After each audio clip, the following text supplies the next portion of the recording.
Okay, so this is going to be day 1 of the 2-day calculus course, and we're going to begin with a really simple idea, which is what is calculus, okay? Calculus is about finding gradients, okay? So if I was to say what is calculus ultimately, it is about finding the gradient of a curve.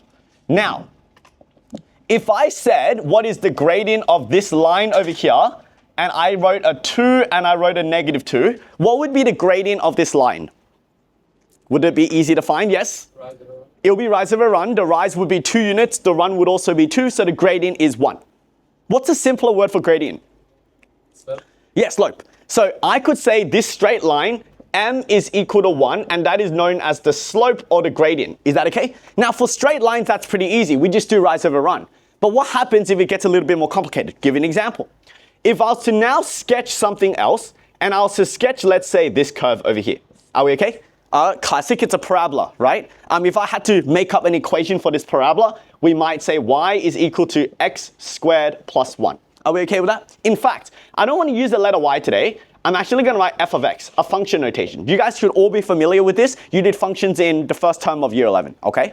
When you look at this, can we find the curve, the gradient of the curve very easily? Can we all agree at least it's a little bit harder than a straight line? A straight line, can we agree that the gradient is a fixed value? It never changes. It's a gradient of 1. But the gradient over here is changing all of the time.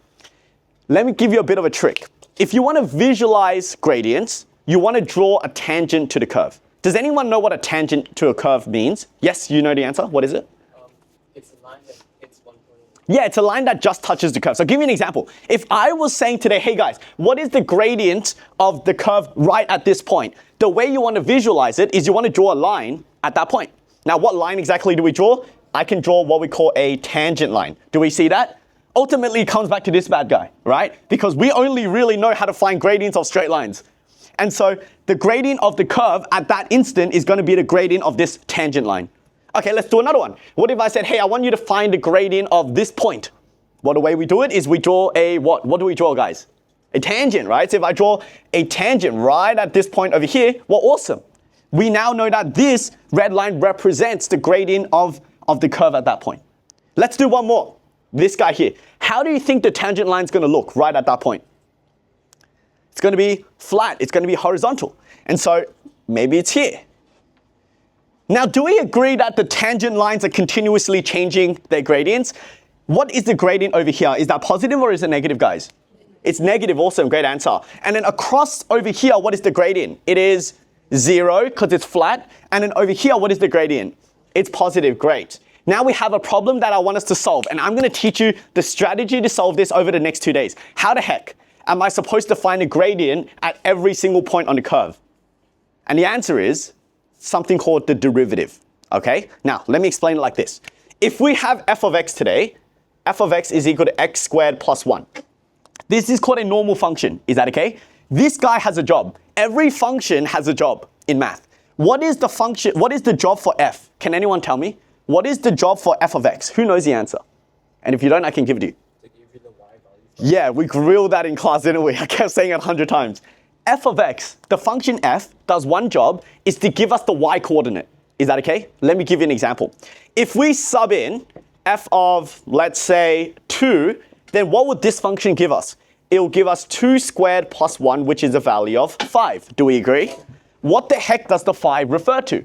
It's saying when x is a value of 2, y is a value of 5. Do we all understand? That means this point over here has coordinates. I'll just rub that out. 2, 5. Are we chill with that? So your function f is going to always give you one thing about the curve. It's going to give you every single y coordinate as long as you specify what? As long as you specify the x coordinate. You give it the x, it'll give you the y. It's a trade. Do we understand? That is f. But today we're not worried about this guy. You guys did that for one whole term. If you still do not know it, you are not listening in class. What we're going to talk about is f dash of x. Do you guys see the difference? It's an f dash or yeah, okay. What does f dash do? Instead of giving you the y coordinate, it solves the very problem I introduced today. What do you think this guy is going to give us? I give it a value of x. What is this guy going to give me in return? It's going to give us the gradient of the curve. Is that okay? It's going to tell us, is it a negative gradient? Is it a zero gradient? Is it a positive gradient? And also how steep is it, okay? Now, the derivative of this function. So every function has a specific gradient function. I'm just going to give it to you for now, and we're going to figure out how to figure it out in a moment. It's actually 2x. Now you're like, oh, what the hell? Where did that come from? I'm going to teach you that over the next 2 days. Just accept it for now, because I want you to have an understanding of what this even does. F dash is another function. I'm going to give it a value of x. Let's say f dash of 2. Is that okay? If I sub it in, I'll get 2 times 2, which is 4. Is that all right? Do you see this red tangent line exactly at x equals 2? We now just figured out its exact gradient is 4. Not 3, not 5, it's exactly 4. A slope of 4. So I can say, let me move this out of the way. I can now label this, and I can say the gradient of this m is equal to 4. Is that okay? Now, quick question. What is the gradient at x equals 0? We already drew it. What's the gradient of the curve at x equals 0? It is 0. This function tells us exactly that. If I was to sub in f dash of 0, I'll get 2 lots of 0. And what's 2 times 0, guys? It's 0. So it's actually behaving exactly as we expect. Let's try one more. Let's say this is negative 1. If I go f dash of negative 1, and I sub it into this gradient function today, it gives us 2 times negative 1, which is negative 2. Is negative 2 an expected value here? It is. Do we see it's a negative gradient? Okay, what am I trying to say here? We have f of x, which gives us the y coordinate of every single point on the curve. Then we have f dash of x, which gives us the gradient of the tangent to the curve, okay? So this gives us the gradient, and if gradient is a really scary word for you guys, hey, I'm chill. You can use the word slope, gradient or slope of the curve at a specific point, or a specific value of x. Do we all understand what f is and what f dash is? Now, over the next hour and a bit, here's what I'm going to do. I'm going to teach you every single possible way that I can find f dash x if I give you f of x. So in the exam, they'll give you a function f of x, and you're going to have to do some mathematical magic and work out the derivative function, or f dash, or the gradient. Is that okay? The gradient function. Okay. Does anyone know how many ways there are to go from f of x, and I'll write like this, f of x, all the way through to f dash of x? Does anyone know how many ways there are to go from one to the other? How many? See, this guy actually listens in my class, so he knows the answers. So there are 5 ways to get there. I'm going to list out all 5, and I'm going to teach you all 5. So this, usually your teacher will take a fucking 6 weeks to teach you. I'll just teach you 2 in an hour and a half, okay? So there are 5 ways. Number 1 is called first principles. Number 2 is known as the power rule. Number 3 is known as the chain rule. Number 4, it is known as the product rule. Number 5, it is known as the quotient rule. Now, as you venture into year 12 calculus, you're going to have to learn a few more rules on top of this, but this sets the foundation for us, okay? So this is the foundation, and I'm going to teach you all of these one by one. Okay, the first one I'm going to go through is called first principles. First principles. Now, unfortunately, because I don't have all of the time in the world, I'm not actually going to show you guys where the first principles formula comes from. I'm just going to teach you how to use it. Now, you might be thinking, wait, that's disastrous. I don't know where the formula comes from. That means I don't understand maths. Do you guys all know the quadratic formula? I bet half of you don't know where it comes from. And it doesn't matter. What matters is you know how to use the quadratic formula and when to use it. Do you guys understand the difference? Here's the formula for first principles, okay? F dash x is equal to the limit as h approaches 0, f of x plus h minus f of x all over h. Remember, I said the promise to you guys is I'll teach you how to find f dash of x, which is this function over here. Well, this is the first way to do it, and here's a formula. Now, when you look at this, do you guys understand there's something that looks really, really scary? What looks really scary about this formula, other than the fact that it's all letters? Letters are scary, I get it. Anything else that looks really scary about this? Yeah, it's like, oh, Michael, whoa, pause a second. What the hell did you just write on my board? Limit as h approaches 0. What does that mean? I could explain limits if I had infinite time, but today I'm going to keep it simple. When you see this limit notation, It means eventually our goal is to sub in h equals 0 into the expression on the right, which is the expression that's inside the brackets over here. It's got a name, it's called a difference quotient, but that's lame, so just whatever. It's that expression, okay? I want to sub in h equals 0. If I was to do that right now, would I be able to do it? If I sub in h equals 0 right now, what would happen? Can anyone spot the issue? Yes, because you're going to be dividing by what, guys? You're going to be dividing by 0, and that is undefined. So, well, that's not good because I actually want to find it, okay? Saying it's undefined is not very useful. And so our goal is to get rid of this in a moment. Now, suppose the question goes like this. Let f of x is equal, this is the question in a sample question in the exam. Let f of x equals x squared plus 1. Are we all good with that? F of x equals x squared plus 1. And our goal is to find f dash of x. The derivative function or the gradient function. It's got two different names, doesn't matter. Okay, step number 1. We're going to use this formula, but within this formula, there are two things that we need. We need to find f of x plus h, and we also need to find f of x. Do we agree? It's 2 steps. Step number 1, what is f of x plus h? Step number 2, what is f of x? Let's write down each of these. F of x plus h. Actually, that's really silly. I should probably make you guys write the easier one first. So I know that the question already wrote it, but for good practice, I prefer if everyone today could write out f of x one more time for yourself. So f of x today is x squared plus 1. Here's the question. What on earth is f of x plus h? Can anyone tell me what that is? If f of x is x squared plus 1, what is f of x plus h? You simply want to do what, guys? Yeah, you want to replace every instance of x with x plus h. Is that fair? So it's now going to be x plus h squared plus 1. Do we understand that? Now that you've written these two things down, I want you to write down the formula and sub it in for me. So let's go ahead and do that. F dash x. Limit as h approaches 0, f of x plus h minus f of x, all divided by h. This formula will never change. Now what you're going to do next, guys, is you're going to sub in f of x plus h and f of x individually one by one. I'm going to make a mistake on the board, okay?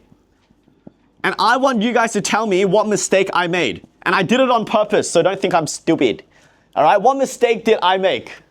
Other than Eric, he's too smart. Can anyone else spot the mistake I made? So I found each of these and I subbed it into the expression. Looks good. Why is this wrong? Yes. No brackets for the f of x. Very good answer. You notice that it's minus the entire f of x, but over here when I did minus, I didn't put brackets around it, so I'm only minusing the first term. That's wrong. You'll get your signs cooked. Put brackets around it. Do you guys understand? That's the first learning point. Make sure you put brackets around the f of x when you're subbing it in. Step number 2, you're going to expand the top. When you expand the top, perfect square, x squared plus 2hx plus h squared plus 1 minus x squared minus 1 all over h. Okay, great. When you expand the top, hopefully your algebra is strong. Can anyone notice what's going to be canceling out, guys? Yeah, so you have a positive x squared, you have a negative x squared. What else do we have? We have a positive 1 and a what? And a negative 1. So you're left with not too many terms to deal with. I'm running out of space, and I know some of you guys are right at the back. It's hard to see, so I'm going to bring it up here. Limit as h approaches 0. At the top, we have 2hx plus h squared all over h. This is looking really, really good, and I'll tell you why. At the top, do you notice both of the terms have the letter h? If they both have the same thing in math, what are we allowed to do?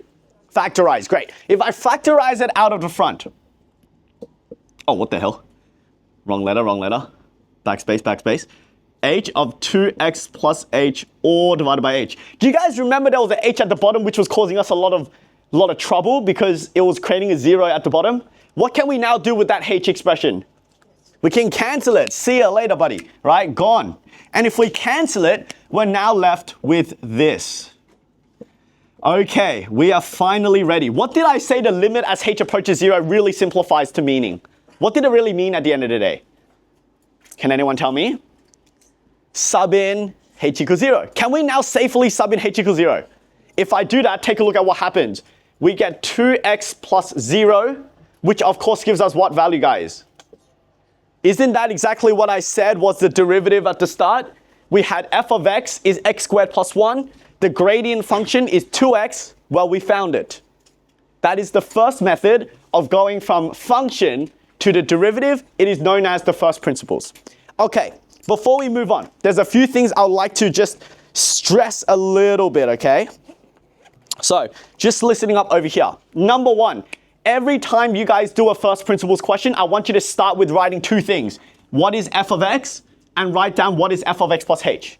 Number two, when you are doing the question, write down the formula for me. Always write down the formula as the first line. Make sure to put brackets around the f of x. And then you're going to expand and factorize until you have the goal. What is the goal here? To cancel out the what, guys? To cancel out the h from where? From the denominator. Once you've been able to achieve that, you can then sub in h equals 0. There is one last commentary I would love to make, guys. When you're doing this whole thing, please continue to write limit every single line. Your teachers are literally sipping on their tea in their staff room going, I'm just going to wait until a student forgets to write it and instantly they're going to take a mark off you. Don't fall for that shit. Every single line you have to write limit until when? When did I stop writing my limit, guys? Do you notice? At what exact point? Yeah, when I'm actually subbing it in, then you can drop the limit because you're evaluating it now. So when you sub in h equals 0, drop the limit and then you'll get the final answer. Are we chill with that? That is called first principles of calculus, of differentiation. Chillin'? Okay, you guys can have a crack at it now. Can I get everyone to try example 2? It does require you to expand a cubic, a little bit scary. If you don't know how to expand a cubic, you can expand a perfect square and a linear function. Anyway, I won't say too much, I'll let you guys try first. I'm gonna need to rub off the board. If you wanna take a photo, you can. It's also recorded, we'll be posting it on YouTube. You can rewatch it if you want. Okay, so we're gonna go through example 2 now, and here's the idea. I've given you f of x equals x cubed, and your goal is to give me the derivative or the gradient function. Step number 1, what did I say was step number 1? Can anyone remind me? Yeah, just write down f of x again. It's basically probing your brain to not forget that this is the function we are focusing on today. Number 2, what did I say we should write, guys? F of x plus h. Now, that means every time we see any instance of x, you're going to replace it with x plus h. So that's x plus h cubed. Now, some of you might already know how to expand that straight away. Some of you might not. If you know how to expand a cubic, go for it. It'll look something along the lines of x cubed plus 3x squared h plus 3x h squared plus h cubed. If you're like, where the hell did this guy pull that expression out from? Then I'll tell you another way as an advanced student how to do it if you don't know how to expand x plus h cubed. Here's the way. Can we agree that x plus h cubed is the same as x plus h squared times x plus h? Would that be a fair statement to make? Now, can we expand the x plus h squared, just the squared? What would that give us, guys? That will give us x squared plus 2hx plus x squared multiplied by x plus h. And then through a relatively painful process, if you now multiply this term to both of them, and again, you can then expand the brackets and simplify to get this. Is that okay? So if you didn't know how to expand a cubic straight away, that's not your fault. They don't really teach it well in schools, and you can just use this method. But if you do, then you can write this straight away. Let's assume we do to save us a bit of time. What's the next step? So I've written down f of x and f of x plus h. What was the next step I suggested? Always give me the what, guys? The formula. Great answer. So we're going to go f dash x is every single line, do not forget to write the limit. H approaches 0. F of x plus h minus f of x all divided by h. And I'm just going to go on a journey basically of subbing everything in. I'm going to sub in f of x plus h, which will give us x cubed, 3x squared h, 3x h squared plus h cubed, minus, and then I'm going to minus the x cubed. Now, because there's only a single term here, there's really no need to put a bracket, okay, because there's only one term. But otherwise, putting a bracket would be the right move, okay? Or divided by h. Okay, awesome, guys. Now, once you've expanded, subbed in and expanded everything, you generally want to see if there's anything that cancels out, okay? If you look very carefully, can anyone spot what's going to cancel out for us? What terms are going to cancel out? The x cubed, right? Can we see that? X cubed positive, negative. So they cancel out, which leaves behind 3x squared h, 3xh squared plus h cubed all divided by h. Now, if you get this far into the working out, here's what you want to be looking for. Every single term at the top should have an h. And if it doesn't, you screwed up, okay? Do they all have a h at the top, guys? Yes, yes, yes. What do I do with the h's now that they all have it? Factorize, great answer. So h outside of 3x squared, 3xh plus h squared all over h. And now you can really start to see the answer. The h's will cancel out. Does that make sense? And then what from here, what's the next step? Who remembers? Sub in h equals 0. Now when you sub in h equals 0, you basically nuke these two terms because they still have an h. Anything multiplied by 0 is still 0. That would be 0 and that would be 0. So what's the only term that's left? 3x squared, okay? And so when you sub in h equals 0, I'll just write it out for you guys once. So it'll be plus 3x 0, 0 squared. These would just turn out to be 0, and so you're left with 3x squared. And that would be the answer. Is that okay? So that is how you do first principles. I've done it twice now. Hopefully you guys can work it out on your own. Ask away. Do we need to do the second last line of work? Great question. No, you don't. I'm just doing that for the sake of clarity, teaching, but in a real exam, go from here to here is okay. Awesome. Any other questions? Okay, great. I'm only going to show you guys one more question in first principles and then we'll move straight on, okay? This next one might come up in school exams and nobody knows how to do it at the start, okay? You guys can surprise me maybe. All right, so you guys can copy this down. I'm going to now go through example. Can you guys go to example 4 and try it out, all right? I'll give you guys a minute to try it out and then I'll go through it on the board. So what I've done for example 4 is I've done basically the starting steps that I've always suggested, right? So write down f of x. Write down f of x plus h. I've written down the formula and I've subbed everything in. Hey, I followed every step that, the tutor guy told me, and yet I'm still stuck. Yo, that guy sucks. Why am I stuck? Because usually, what are we able to do at the top? Expand and simplify, and then there'll be everything as an h. Is that okay? And you look at that and say nothing as an h. And there's a lot of square roots. How do I deal with that? Does anyone have a creative solution to get past this? Oh. Yes, help me out. What's your suggestion? Yeah. Rewrite square root of x as x to the power of half. Okay, I see. So rewrite that as x to the power of half and maybe that as x to the power of half. We could do that and we're still going to be looking at 2x to the power of halves and going, what do I do from here? Do you know what the next step might be? I just thought maybe you could do plus minus. Okay, so maybe add another root x to cancel it or some plus minus h. Plus h minus h. Oh, you mean here? Now you're going to have a minus h under that square root that's going to be stuck. So it's not going to work. But I love it. You guys want to keep going, okay? Don't feel disheartened. So if I did a plus h minus h, there will still be a minus h stuck inside the square root. And that's going to basically stop me from getting any further. I want to show you guys something. Can everyone look up here on the board? You guys all know the answer. It's deep down inside the depths of your heart. I believe it. Because if I said, guys, 1 over root x plus 2. Actually, you know what? I won't even use an x. If I said this, what do you reckon a school exam question usually asks you to do from here? Rationalize. And how do we rationalize it? We times the top and bottom by what? The conjugate. And what does the conjugate mean, guys? The conjugate simply means the same expression, except change the sign of the second term. Is that okay? Why do we do that? Because that creates a difference of two squares, and squares will get rid of the square root. In the same way, you know that you don't only can rationalize the denominator, you can also rationalize the numerator. Let's go ahead and do that. If I times, what do you reckon I'm going to times the top by? Square root of x plus h, and what would be the next symbol, guys? Plus root x, and at the bottom you also have to times it so that you are not changing the expression, okay? So this whole thing really says times by 1. Okay, if you go ahead and do this, guys, take a look at what happens. Limit as h approaches 0 at the top, because it is a difference of two squares, a minus b, a plus b. What would that turn into if we evaluate the numerator? A squared minus b squared, which means the first term squared would be x plus h. The second term squared will be x. All of the square roots are gone. Now I know what you're thinking. You're like, Michael, I don't think this is good because all you've done is you just delayed the problem. You moved the problem from the top to the bottom. Bloody, there's still square roots here. Trust me, it's okay. We'll work it out. Trust me, trust me. Oh, there's an h. So let me multiply the entire thing by h, okay? Guys, at the top, do you see there's x plus h minus x? What would the top evaluate to? It would just be h. That's great, and I'll show you guys why.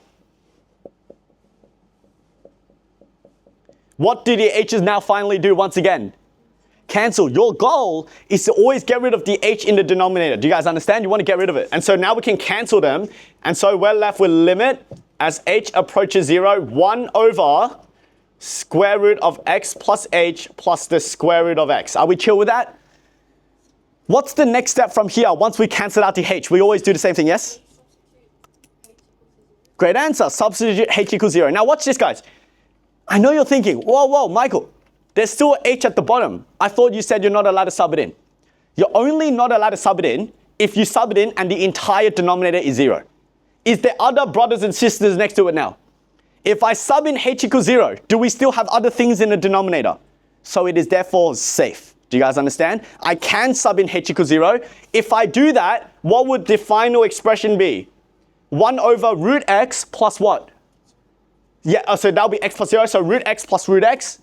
And what would root x plus root x give us?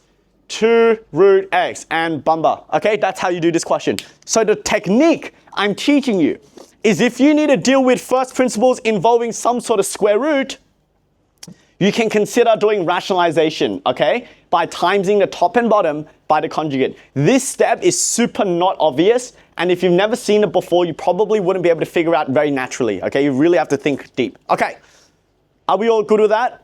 Fantastic. That is first principles in a nutshell. Okay, number 2 now is the power rule. Okay, so if you guys want to follow along in the booklet, all you have to do is keep flipping over until you hit page 4, and that would be the power rule, okay? Is everyone all chill so far? Awesome, great. All right. Here's how the power rule goes. Easiest thing I've ever taught in my life. There's only 2 steps, okay? First principle had like bloody 6 steps in the mix. This is 2 steps. Maybe 3 if I was to really stretch it, but no more than 3, okay? It's like 2 steps and maybe 3. Step number 1, I want you to understand if we have a function which is x to the power of n. Is that okay? The power rule says there are 2 steps, okay? Step number 1, if you want to find the derivative, you are simply going to bring the power down to the front. Guys, what is the power today? N. N, okay, great. N. And then what are we going to do next? We're going to copy down the original value of x, but remove 1 from the power. So subtract 1 from the power. So it will give us x to the power of n minus 1. Do we understand that? So it's n, bring the power down, then you minus 1 from the power. There are 2 steps. Step 1, bring down the n, and then step 2, you're going to subtract 1 from the power. Are we okay with that, guys? Now, to give you guys a really trivial example of this, if I can get your attention up on the board, if I have f of x is x to the power of 5, then what would f dash of x be? We're going to bring the power down, so therefore we're going to have 5, and then we're going to minus 1 from the power. What number would that give us, guys? So that is your answer. Now, I don't know about you, but you'll quickly realize that the power rule got us the same result that the first principles formula would have taken 43 years to do. So if you had a choice, which one would you be using? Power rule. Guess what, though? They don't give you a choice in exams sometimes. They say, by using first principles. And you're like, okay. And then you have to do this to get the 3 marks. It doesn't matter. If you use the power rule to get the answer, but you didn't use the first principles formula, you get 0. Do you guys understand? So you got to do it. All right. Let's continue on. B, f of x is equal to x to the power of 11. My favorite number. What do we do from here? If I want the derivative, what's the first thing I do, guys? I bring the power down, and then I simply multiply by x to the power of 10. Awesome. Do you see how easy this is? Who the hell said calculus was hard? It's like numbers, like bring down one number and minus 1 from it, okay? Now, let's consider the next case. What if I now said f of x is 4 times x to the power of 7?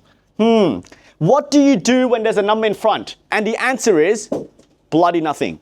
If there is a number that is multiplying the x in front, do not touch it at all. Here's what I mean. You're going to write the 4, as if it was always there. It's there for eternity. You're not going to touch it. You're only going to be differentiating this guy, dx. Do you guys understand? The power rule is affecting x. If we now differentiate this, what would I do with the 7 class? Bring it down. So 7 times x to the power of what, guys?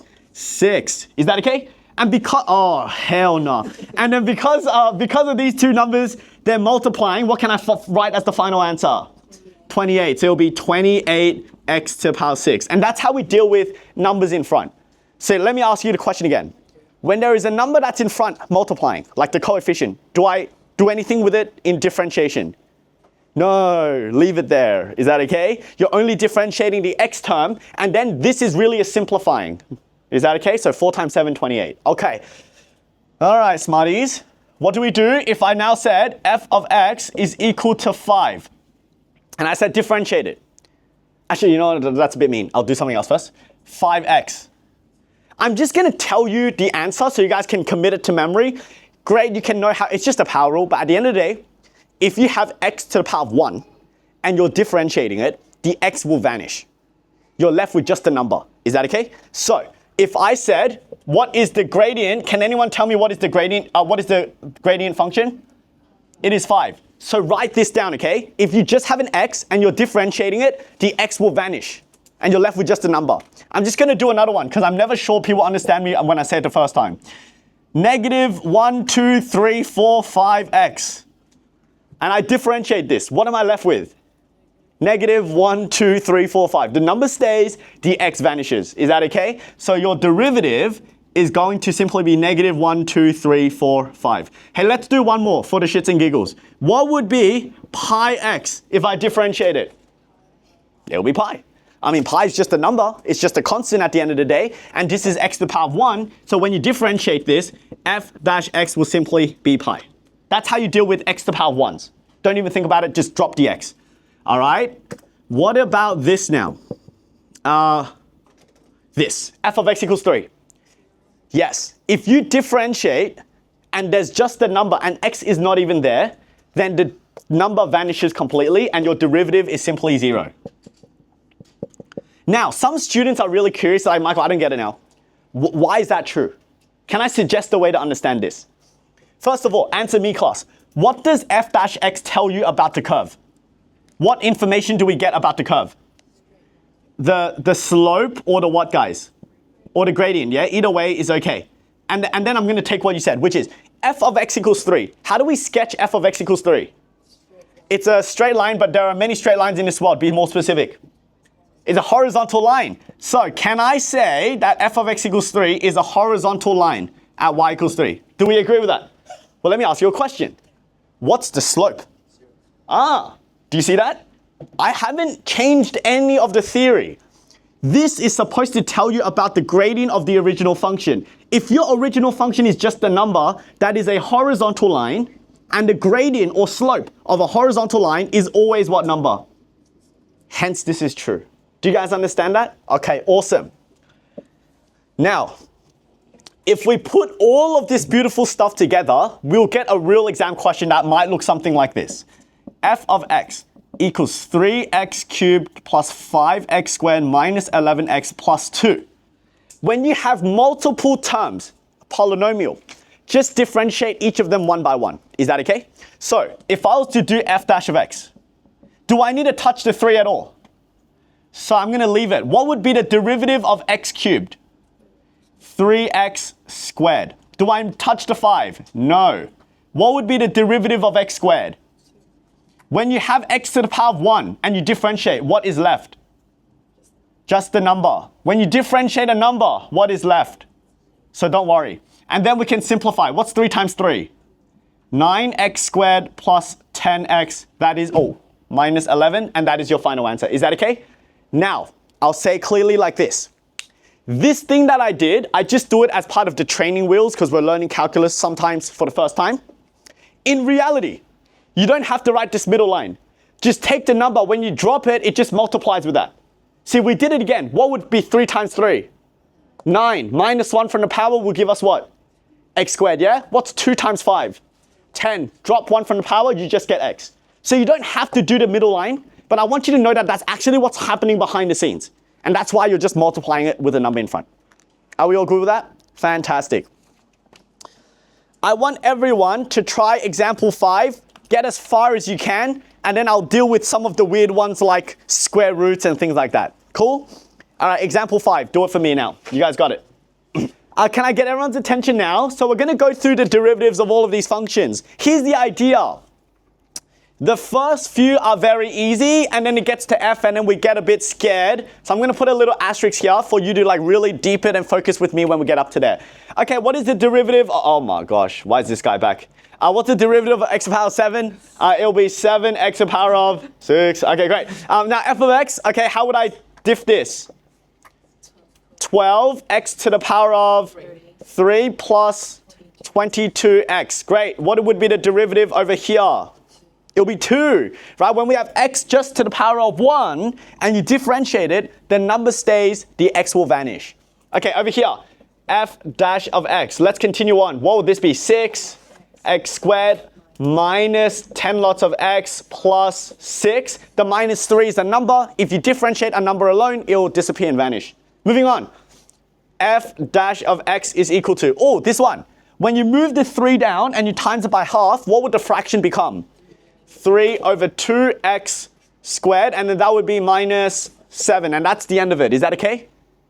Calculus doesn't have to be difficult. There's like I've only taught you 2 things, and we've been able to just keep on using it again and again, okay?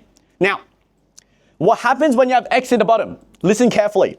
The power rule only works when x is in the numerator, not the denominator. So we're gonna have to use our index laws. Is that okay? Looking over here, before you differentiate, I want you to rewrite the function. If there's x squared at the bottom, what can we rewrite it as? 3 times what, guys? X to the power of what? Minus 2, index laws. Is that okay? From here, we can now do the derivative. Bring the power down. If I'm bringing down a minus 2, what would the 3 turn into, guys? Negative 6, and then it'll be x to the power of, if we subtract 1 from the power, it's negative 3. Don't write negative 1. I do that all the time, so I'm just learning from experience too. Negative 3, is that okay? Now, you could leave your answer like that. I could also give you a pizza box and have the pizza box open and serve it to you. That would be pretty dog, okay? So, yeah, sure, we could do this. But wouldn't it be so much nicer if we wrote it in the original form that the marker gave it to us in? What's another way of writing x to the power minus 3? We can send that guy back to where? Back down to the denominator. So it'll be negative 6 divided by what, guys? X cubed. Okay, and that would be the answer. Oh, what the hell? Okay, that would be the answer. Awesome. Okay, over here, do you notice there's an x at the bottom? The detrimental mistake is to play around the 5. The 5 is a number, I don't care. The 5 could be anywhere it wants. It could be floating in space, I don't care. I only care about where the x is. Is that all right? So when I'm looking at this question, can I please suggest us to write this as 2 over 5 times 1 over x? Do you guys understand? I don't care about the 5 being at the bottom. I only care about the x. What can I rewrite the x as? Can anyone tell me what's another way of writing 1 over x? Yes? X to the power of minus 1. Great answer. So it'll be x to the power minus 1. If we now take the derivative, and I bring the minus 1 down, that'll give us negative 2 over 5, x to the power what, guys? Negative 2, if I minus 1 from it. Again, I could write it like this, but I think the better way to do it is to return it to the original form. If I get rid of the negative power, where would the x squared go? Back down to the denominator. Is that fair enough? And so therefore, I'm running out of space. I'll just write the answer, negative 2 over 5x squared. Okay? Only the x cannot be at the bottom. Any other numbers can stay at the bottom. Don't mess with it. It keeps it easier that way. Moving on. 5 root x. Does anyone know how to write 5 root x as a exponent form? X to the power of half. So could we perhaps write f of x as 5 times x to the power of half? All of a sudden, we're back to this particular form, and now we can differentiate again. So what would f dash of x be? I bring the half down. What would the 5 turn into?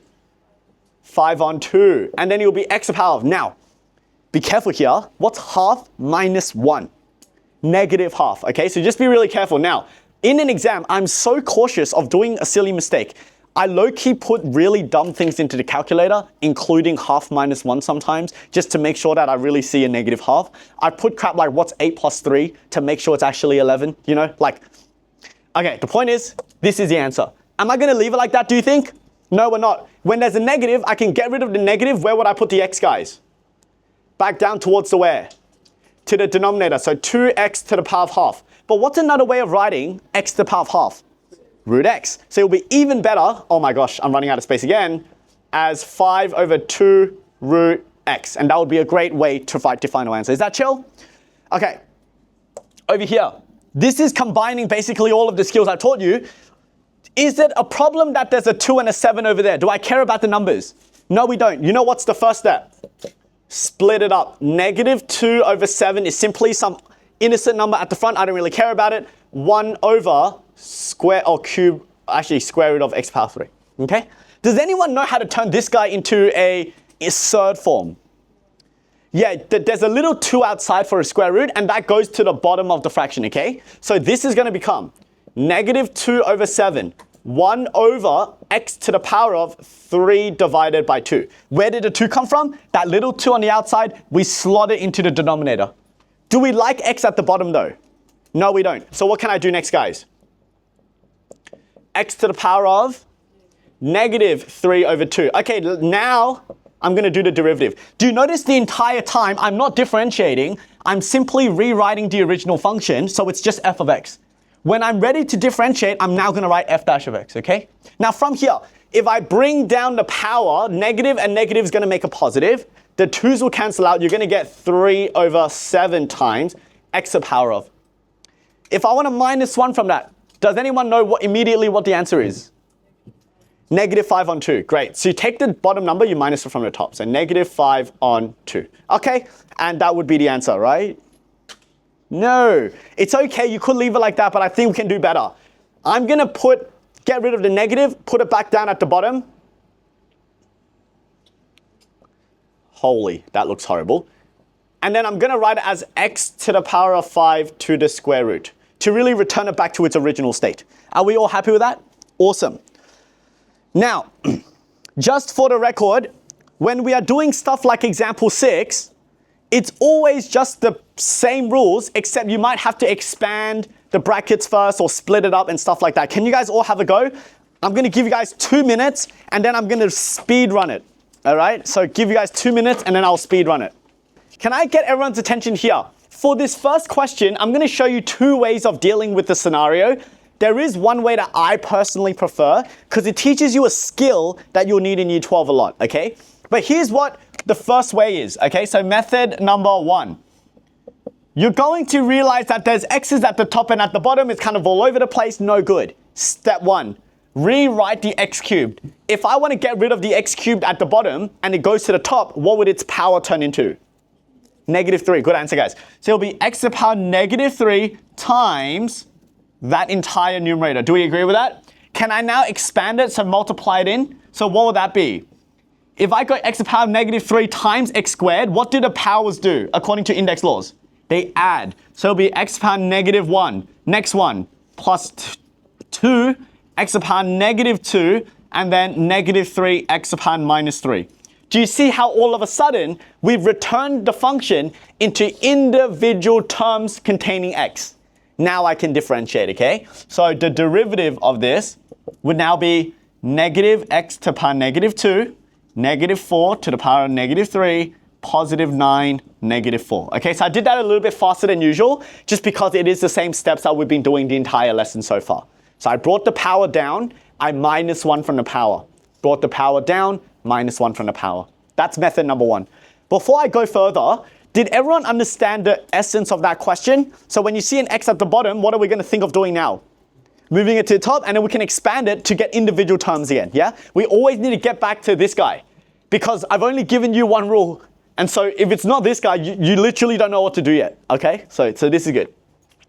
I'm going to show you guys method number 2 perhaps, which will be, I think, now, normally what teachers like is not what students like. So I know that I like this method. If you don't like it, it's okay. But there's a skill that you need to know. So can I get everyone's attention here? when you have multiple terms at the top and a single term at the bottom, you can do something called splitting the fraction. Do you agree that all of the terms share the same denominator? So I can rewrite this as x squared over x cubed. Do we agree with that? Then plus, what would be the next one? 2x over x cubed. And then I'm going to put a minus in between, and then it will be 3 over x cubed. Are we okay with that? Then I can rewrite each of these into index form. What's x squared divided by x to the power 3? What's another way of writing that? X to the power of what, guys? Does anyone know? If you divide, you want to subtract the powers. Is that okay? Yeah, it'll be minus 1. Great. And it'll be plus 2. If you subtract the powers, what would it be? Minus 2. And then it'll be minus 3 x to the power of minus 3. And you'll see that that gives us exactly the same 3 terms as before. And then we can differentiate one by one. Now, if you're like, oh, Michael, I really hated that with a passion. Hey, that's okay. We don't all have to love the same things. But learn something. Over here, one of the skills I want to develop is your ability to say split the fraction. Later in year 12, when you learn a topic called integration, we're going to be splitting up a lot of different fractions. So it's important you get comfortable with that concept. All right. Taking a look over here, do you notice that it's basically the same question? What can I rewrite the square root of x as, guys? Can anyone suggest another way of writing the square root of x? It will be x to the power of what? Half. Great answer. Do you see there are the same 2 ways? I could either move that to the top with the negative power and expand, or I could split the fraction. Now, because I get control of the whiteboard, I'm going to split the fraction. So we have 3x over x to the power of half minus 5 over x to the power of half. And then all we have to do is subtract the powers. Do we agree? Because they're dividing. What is 1 minus half, guys? Half. Yes, not a trick question, Jesus. And then if we move that up, it'll be 5x to the power negative half, okay? So there's no x's on top, so we just add a negative to the power, okay? And then we can start to differentiate this guy. So remember, derivative only has 2 steps. I'm going to say it again. Oh, what happened to this? From the power. You're going to bring down the power. So it'll be 3 over 2, and then you're going to minus 1 from the power. You're going to bring down the power, and then you're going to minus 1 from the power. Again, I could clean this up and make it look better, but for the sake of time, you guys get the idea. I'll just leave it there. That is technically the answer. This guy, this is way easier. What do you reckon we have to do first to differentiate this? Anyone have a suggestion? There's x outside, there's x on the inside. What a mess. What do you reckon I should do? Expand. Can I suggest writing f of x? If we multiply it into each of the terms, 2x to the power 4 minus 5x cubed. Are we okay? And then we can now differentiate once again. F dash of x would be 8x cubed minus 15x squared. Every single time, I am bringing down the power, minusing 1. Bless you, bringing down the power, minusing 1. Okay? Literally, I've only taught you like one rule. Okay? The power rule. Okay. Eric, your time to shine. What do I do with this?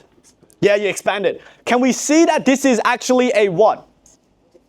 Yeah, it's a plus b, a minus b. So if I was to expand it, it will be a squared minus b squared, which will now be x squared minus 1 over x squared. Uh-oh, I don't like the x at the bottom. What can I do to solve that issue? Bring it up to the top by writing negative 2 power, yes? So can we now write as x squared minus x to the power negative 2? And then I can get the derivative. Guys, what is the derivative of x squared? 2x. If I differentiate this and I bring the power down, be careful of the negatives. Negative will be what? 2x to the power of negative 3, okay? Don't say negative 1 because you're minusing 1 from the power. All right, last one. What the hell? Why is there trig? Yeah, it's just a bit of fun. Guys, like, yo, sine squared plus cos squared. If you know your Pythagorean identities from trig, what is sine squared plus cos squared? It's 1. So this is just a troll question. The question is just f of x is equal to 1. Yeah? We love that. What's the derivative of 1? 0. If you differentiate any number, I'll just finish it off. The derivative of any number is 0. Okay, good. We learned so far in day 1, we learned that f of x is a function that tells us the y coordinates. F dash of x is another function, but it tells us the slope of the curve. And there are 5 ways to get from one to the other. We have already learned the first principles formula, and we have just covered the power rule. The next thing is the chain rule. Now, what is the chain rule? in order to explain its relevance, I might just give you guys an example. If I said f of x today is equal to 2x plus 1 squared, is that okay? How would I differentiate this? Well, so far the method that we'll take is we'll expand it. Is that okay? If I was to expand the perfect square, what would this give us, guys? 4x squared plus 4x plus 1. Would that be fair enough? And then I can differentiate it, right? Because I've got each of the terms in the form x to the power of n. What would be the derivative of this, just really quickly, guys? It'll be 8 what, guys? 8x, and then that would just be plus 4. Hey, no big deal, we're good. Okay, what if I said f of x is 2x plus 1 to the power of 3? And you might go, oh, well, I know it's a bit of pain, but hey, Michael, I still got it. I could expand it and I could differentiate it. I'm like, great. What if I did this? Yeah? Good luck, right? I mean, in theory, you could expand this. It will take you until next Sunday, but you'll get there. And then, after the expanding, you're going to have to differentiate each of them one by one. And God knows there'll be a lot of terms. Not fun. So how are we going to do this? The chain rule, listening carefully, is used when there is some function of x that's raised to a diabolical power. Is that okay? So, squared is fine. I could expand it. But 30, that's horrible. So here's how we're going to do it. If I can get everyone's attention. Suppose we have actually, I'll do it like this. Okay. I might regret this notation. Instead of using f for the function today, because I've already used it here, I'm going to use g of x, okay? So just another function of x. Suppose we have g of x, so some function of x raised to the power of n. Do you guys understand that? To differentiate this, so to find a derivative, we're going to actually use the power rule. What's the power rule say? What's the first step of the power rule, class? Bring down the power, so it'll be n, then it'll be g of x to the power of what, guys? N minus 1, is that okay? Except there's one extra step, which is you have to then multiply that by the derivative of the inside function, okay? What is the derivative of g of x called? It will simply be written as g dash of x, and that would be the formula, okay? So really, the way I like to memorize it in very simple terms is it is the power rule plus a little bit more. The chain rule is nothing but the power rule plus a little bit more. Can we understand that? Okay, let's go ahead and try this. If I gave you f of x is 2x plus 1 to the power of 30, what would be the derivative? What's the first step? The power rule. If I bring down the 30, and then I rewrite everything, what would be the new power, guys? 29. Am I done? Not yet. It's the power rule plus a little bit more. Multiply, what is the derivative of the inside? So I want you to look inside the brackets. What is the derivative of 2x plus 1? So therefore, that would be your answer. Is that okay? And of course, what's 30 times 2?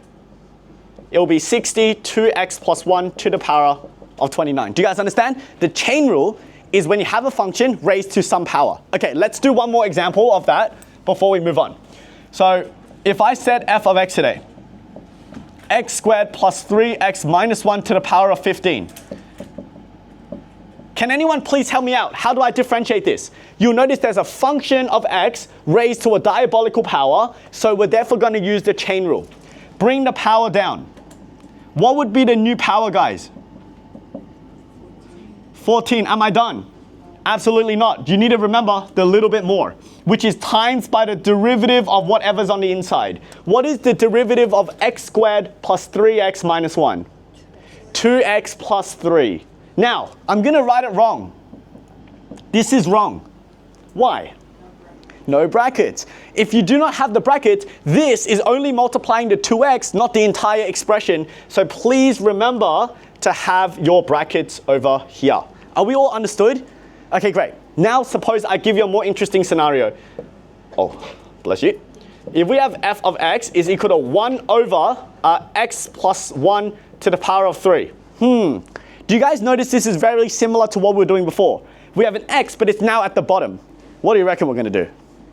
Bring it to the top. If I bring it to the top, what would it now read? X plus 1 to the power minus 3. Do we understand? And then from here, I can now differentiate using the chain rule. There's a function of x raised to some weird diabolical power. First step, power rule. Bring down the power, minus 3. x plus 1 to the power of what, guys? Another 2, yeah, negative 4. And then we need to multiply by the derivative of the inside. What is the derivative of x plus 1? Yeah, so whatever, yeah? Anything times 1 is just 1. So not that I didn't do the step. You know what? Just in case you guys at me. Here, I did do it, but it's just multiplying by 1 doesn't make a difference, so you don't have to write that step. Cool? All right, smarties, what about this then? What if I said 3 over 2 to the square root of x squared minus 1? Oh, what are we going to do now? Does anyone have a suggestion on step number 1 to clean this up? Because this looks horrible right now. Do I need to worry about the 3 and the 2? Remember, I don't care about the numbers, I care about the x's. So the first thing I suggested is write 3 over 2 times 1 over the square root of x squared minus 1. It should look like that. Do I like square roots? Absolutely not. So can I rewrite it as 3 over 2 times 1 over x squared minus 1 to the power of half? Is that fair enough? Do I like x at the bottom? No. So we can bring it to the top and write it as what power? Negative half. So we're going to be left with 3 over 2 times x squared minus 1 to the power of negative half. Have I differentiated yet? No, this was just me rewriting the function so that it's presented in a way that is differentiable. So from here, we can say f dash of x is equal to step 1, power rule, bring down the power. Can anyone tell me what the number would turn into if I brought down the power right now? Negative 3 over 4 is the right answer. Awesome. Negative 3 over 4, it will be x squared minus 1. If I subtract 1 from the power, it will be minus 3 over 2. Am I done? No, there's a little bit more. What is the little bit more? Derivative of the what? Times 2x. Is that okay? And of course we can simplify this, but I'm just going to leave it there because I just want to show you the strategy. You guys got it? That is the chain rule. It is the power rule plus a little bit more. Okay. I will proceed to shut up and let you guys cook. So can we go to examples 7 and 8 and you guys can start working on it now for me. Let's go. Okay. So now that we've had a chance to try it, I'm going to go through examples 7, 8, 9, all the way through to 10. I'm really excited about teaching you guys these two because there's an application. So finally, we're not just looking at differentiating blindlessly, we're using it for some purpose, okay? So if I can get everyone's attention here, let's begin with the basics. Over here, okay, for the record, can I get everyone to look here for a second? If I give you f of x, then what is the gradient called? What do I write? F what? F dash of x. If I give you y is equal to, the derivative is called dy over dx. It's just notation. You don't have to worry about this too much. Just know that f dash is the same as saying dy dx, okay? If you're like, what the hell is dy dx? It's really just rise over run. Do you see rise is the change in the y value? And run is the change in the x value. So the gradient function, rise over run, dy dx. Now, it's more technical than that, but it's beyond what we give a crap about today, so just write it, okay? So, for this function here, if I want the derivative, dy on dx, the first derivative, what would I do? What rule do I need to use? I want to hear it first. What rule? Power rule. Power rule says what? Bring the power down, and then it'll be 2x plus 1 to the power of 7 multiplied by the derivative of the inside, which is what? 2. So this gives you 16. 2x plus 1 to the power 7. Altogether, that is the chain rule. So power rule plus a little bit more. Let's continue here. dy over dx. It's equal to, if I bring the power down, what would I get? 10. X squared plus 3 to the power 4 times. What is the derivative of the inside? 2x. So be really careful there. It's 2x. So 10 times 2x will be 20x. X squared plus 3 to the power 4. Again, dy on dx is equal to, bring the 5 down. That's the power rule and a little bit more. What is the derivative of the inside? 6 lots of x. Of course, they multiply together to give you 30x, 3x squared minus 1 to the power of 4. Okay. Can I get everyone's attention here? Watch this, watch this. Do we agree if we look far ahead into the future, I'm going to need to differentiate the inside at some point? And that means I need to differentiate the square root of x? Let's figure that out first. And then I'm going to teach you a hack to memorize this. So if I have f of x equals the square root of x, and I want to differentiate it, what should I rewrite the root x as? X to the power of half. What would be the derivative? I bring down the power, yes? So it will be half times what, guys? x to the power minus half. If we have a negative half, that simply means it is a square root, but where is it? At the denominator. So this is the same as saying 1 over 2 root x. Is that okay? Now lock in, listen. Whenever you see a square root and you want to differentiate it, can I get you guys to commit to memory? It just becomes 1 over 2 root x. You're going to use this so much throughout the course, you might as well memorize this specific case because it'll save you so much time. So I'll say it again. If you have square root of x and you want to differentiate it, it becomes 1 over 2 root x. Memorize this one for me, okay? Because if you can commit that to memory, it'll speed up your entire process. Watch this. If I want to now differentiate this guy, let's bring it down here. dy over dx equals. What is the first rule we're going to use, guys? Power rule. 7 root x minus 1 to the power 6. Is that okay? Oh, I need to differentiate the inside. I already know what it is because I've been told to memorize it. Do you see how much faster it is if you just know it? Now from here, this expression, when it's a multiply, guys, does it go to the top of the fraction or the bottom? Great answer, the top. 7 root x minus 1 to the power 6 over 2 root x. So much faster that way. So if you guys can really promise me to memorize this identity, it'll be really great for us. Okay, moving on.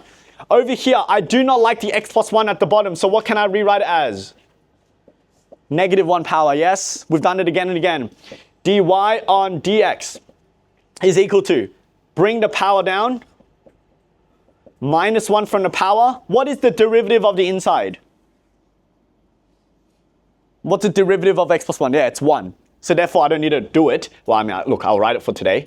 And it'll be minus 1 over x plus 1 squared. Awesome. Okay, same thing over here, isn't it? If I want to differentiate this, Eric, what is the first problem I need to solve? X in the bottom. Yeah, there's x at the bottom. We don't like that. Can I move the entire set of brackets to the top? And what would its power now be? Negative 2. So it'll be 2, 4x minus 3 to the power of minus 2. Now, if I write down the derivative, the power rule goes first. Bring the power down. Minus 4, 4x minus 3.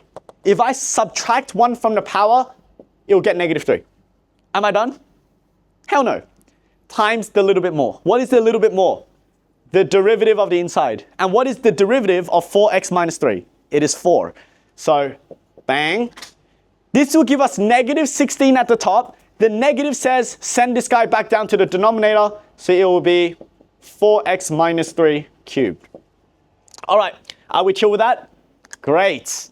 Now I'm getting really excited because I finally told you guys like enough stuff for us to do something interesting. It's kind of like when I first I don't teach English, by the way. That would be the worst thing to do. I would have to give them money to sit in my class for English. But if I was to teach English, what's the first thing I'll need to do? I need to teach them the alphabet. Is that okay? Not particularly interesting. But once you know the alphabet, you can now stitch words together. You can make sentences. And that's where it gets fun. We're up to that stage now. This is like the alphabet stuff. Now we can use it. Can I get everyone's attention? First part, draw.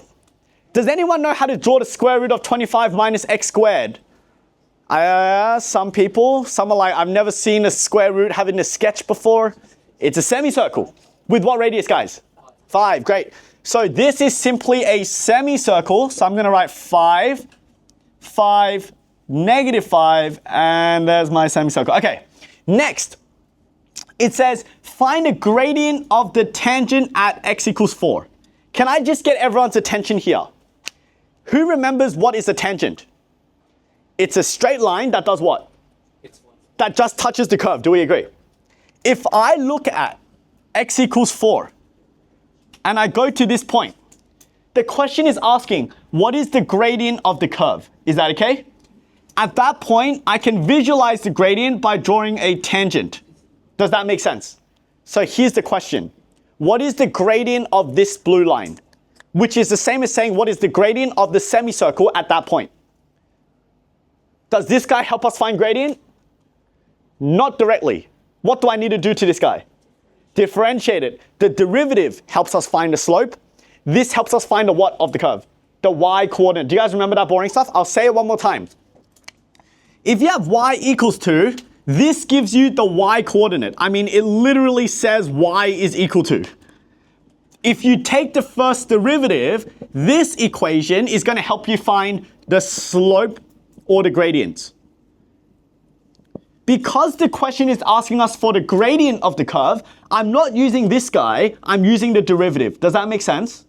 How do I find the derivative? Do I like the look of this? No. What's not to like about this?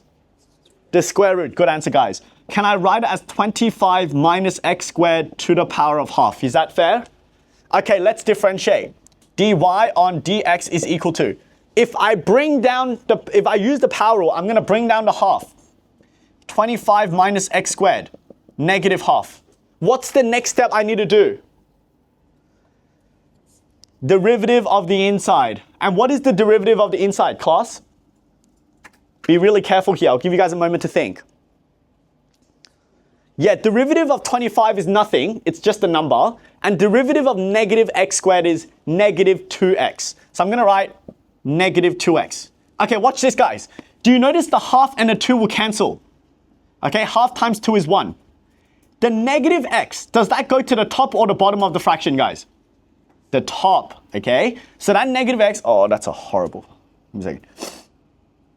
The negative x is going to go at the top. And where would this go, guys? With the negative power? To the bottom. And it's a square root because it's to the power of half. Okay. Can I get everyone's attention? Guys, I've taught like way too many students. I've seen every problem under the sun. A lot of students think that that is the answer. It's not. This is the gradient function. But if I want the gradient, I need to sub in a value. Do you guys understand? What value am I going to sub in today? 4, because the question says what is the gradient at x equals 4. This is the way to write it if you want to look really cool, okay? I'll do it in blue. dy on dx when x is a value of 4. This is how you can write it. So this means what is the value of dy dx when x equals 4? So we're going to sub it in. Negative 4 divided by square root of 25 minus 4 squared. I think that is negative 4/3. Is that okay? And that would be the final answer. So you need to be smart enough to realize that the gradient is not the original function. It's the derivative.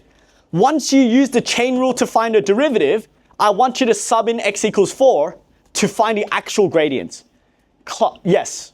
I just have a question. It says at y equals 4. Is that the same? Oh, did it say y equals 4? Yeah. Oh, I copied down the question wrong. I wrote x equals 4. So if it was y equals 4, then we'll need to sub in y equals 4 to find out what x is and then sub in x. So always subbing in x. I just copied down the question. So if the question was x equals 4, this is how you do it. If it says y is equal to 4, then you need to figure out what the x value is and then you sub it in. Yeah. Okay? Any questions about that? Are we sure? Okay.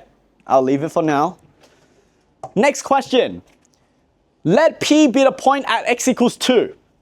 Did I copy it down correctly this time? Is actually x equals 2? Fantastic. Find the gradient of the normal. What the hell is that? I'll worry about that later. But ultimately, guys, what's the question asking us? Find the what? Gradients. Does this give us the gradient directly? No, it doesn't. What do I need to do to it? Differentiate it. I need to get the first derivative. Okay. Y is equal to 3 over 5 minus 4x cubed. Can I differentiate it in its current state? No, I can't. I'm going to bring it up so we can write it as y equals 3, 5 minus 4x to the power minus 3. The next thing I'm going to do is get the derivative. Okay, guys, listening carefully. What is the derivative over here? What rule do I use? It's the chain rule, which involves the power rule plus a little bit more. If I bring down the power, it'll be minus 9, 5 minus 4x to the power of negative 4 times the derivative of the inside, which is simply negative 4. Oh, why did I put an x there? Negative 4. Negative 9 and negative 4 is going to give us 36, and that's going to be sent to the denominator. So we're going to get 36 divided by 5 minus 4x to the power of 4. Are we okay? What number do you think I'm going to have to sub in? Sub in what, guys? X equals 2. If I sub in x equals 2, watch what happens. If I sub in x equals 2, I'm going to get 36 divided by 5 minus 8 is negative 3. What's negative 3 to the power 4? 81 or something. Does that simplify? Can anyone put that into the calculator just to make sure I didn't cook it? Oh, wait. Yeah. That looks right. Okay, can someone just sub in x equals 2 into this function to make sure we got the right fraction? Surely. I hate doing this. Come on, bro. No pressure, no pressure. Did we get 36 over 81 or did it get simplified further? 4 over 9. Okay, great. So it will be 4 over 9. Okay, now watch this. Listen, everybody. Souls back into our bodies. Eyes over here. Listen. That is not the answer. Because that's the gradient of the tangent. Yes? What's the question asked? Okay, what the hell is a normal? Can I just get everyone's attention? Watch this. Every time we draw a tangent line, I'm just going to use this diagram as an example. The normal is a line that is exactly perpendicular to it. That is the normal line. Are we okay with that?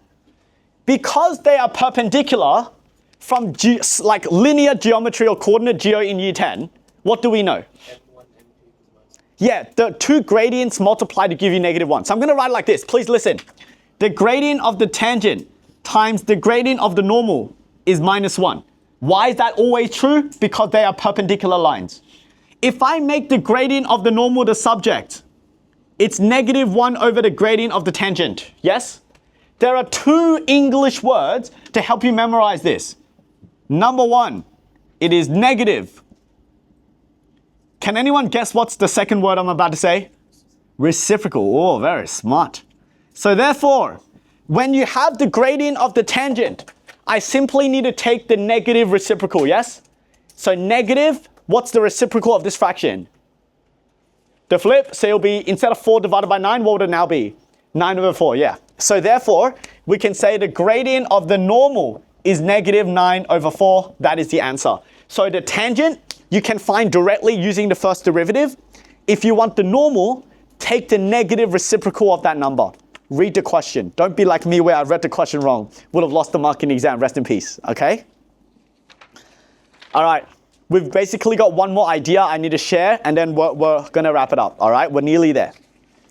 If you want to take a photo or whatever, feel free. Otherwise, I'm going to rub this all out, okay? So I can teach you the final 2 rules. They are basically brother and sister of each other, so I can teach it together in one go, okay?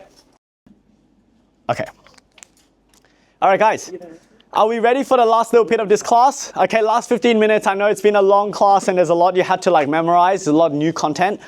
Usually we don't teach as fast. I give you a bit more time to try questions and explore it. Because I only get 2 days with you and I want to teach you a lot of calculus. It's a little bit faster than usual. Okay, so does anyone know what the word product means in maths?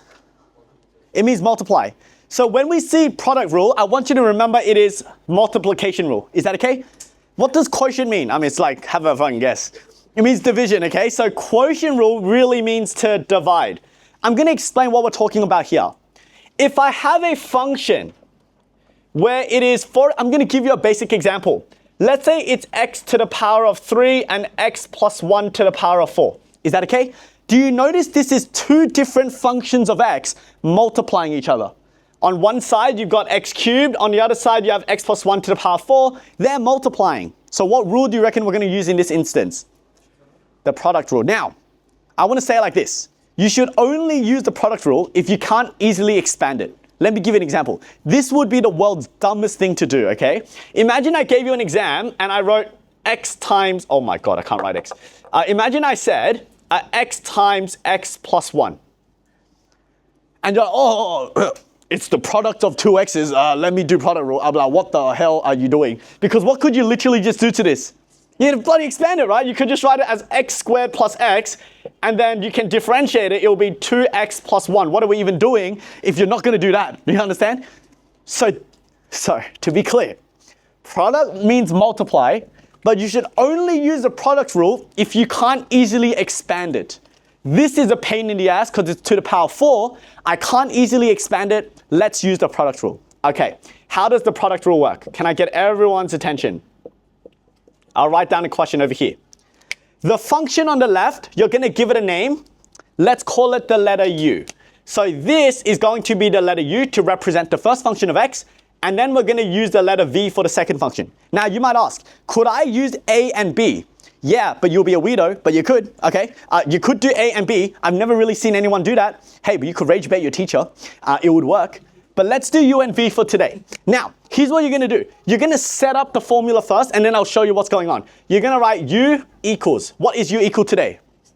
X cubed. You're gonna write V equals X plus 1 to the power 4. Are we chill? You're gonna write U dash. U dash, whenever we did dash, what did it represent today? The derivative. What is the derivative of X cubed? 3X squared. What is V dash? What rule do I need to use? 4x. The chain rule, so it'll be 4x plus 1 to the power of times the derivative of the inside. But what is derivative of the inside? So whatever, yeah? Once you've written this down, you're gonna write the formula. So you're gonna write f dash of x, u dash v plus v dash u. That's the formula.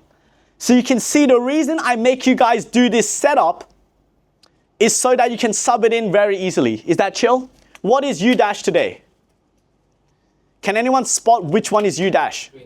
So it'll be 3x squared. I like to put it in brackets. V would be x plus 1 to the power of 4 plus, and then what would v dash be, guys? I don't like that symbol. 4 lots of x plus 1 cubed, x cubed. Are we okay with that?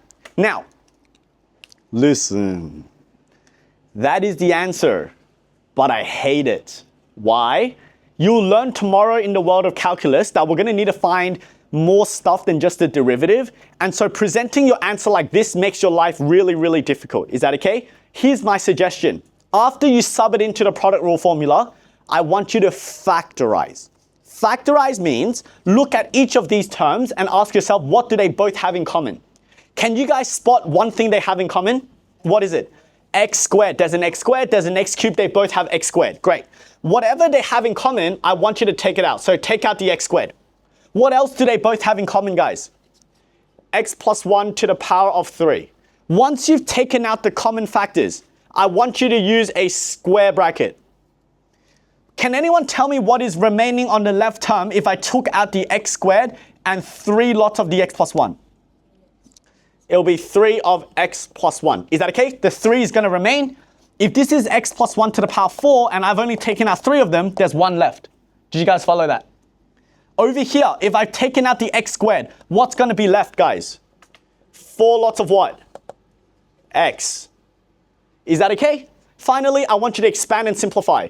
So that'll be x squared, x plus 1 cubed, 3x plus 3 plus 4x is 7x plus 3. And that is a much nicer expression. I mean, look at that. Doesn't that look a lot simpler than whatever the crap this is?